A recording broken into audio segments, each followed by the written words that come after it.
sa simple na pasulyap-sulyap, nagpapapansin sa'yo.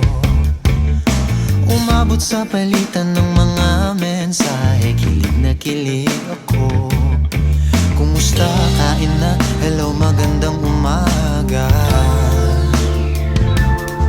Ingat ka, pahinga, huwag kang masyadong magpupuyat pa.